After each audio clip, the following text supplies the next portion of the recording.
when you're creating a brand online, what do you need to look at including, and what do you need to give some very serious thought to? Yeah, when you're considering getting started building a brand, whether it's a personal brand or just you're an organization, a brand, you've definitely got to listen to your audience.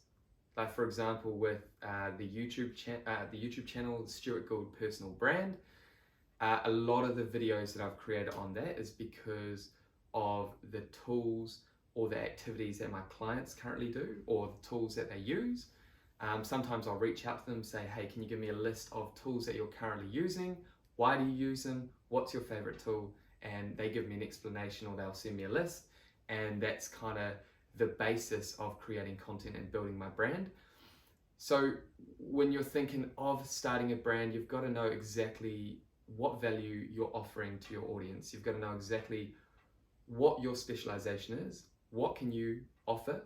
Because everyone has something to offer. And then you've got to know your audience. You've got to know exactly that that's the audience that wants your service, your product, that wants the information that you're providing. So it's really just finding out what you're good at, what you enjoy doing, especially if it's a personal brand, and then understanding your audience, listening to your audience.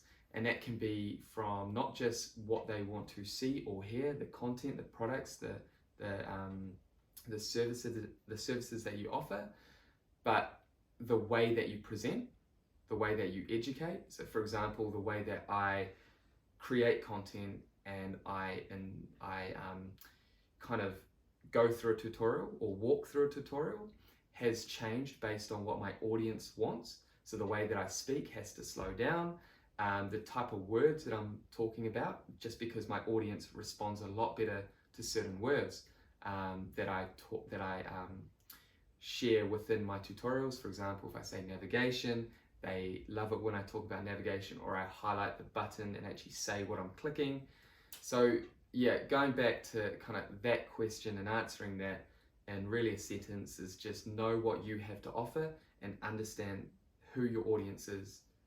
And that's it. Then you build your brand from that, and your brand will evolve over time based on your audience and based on what you have to offer.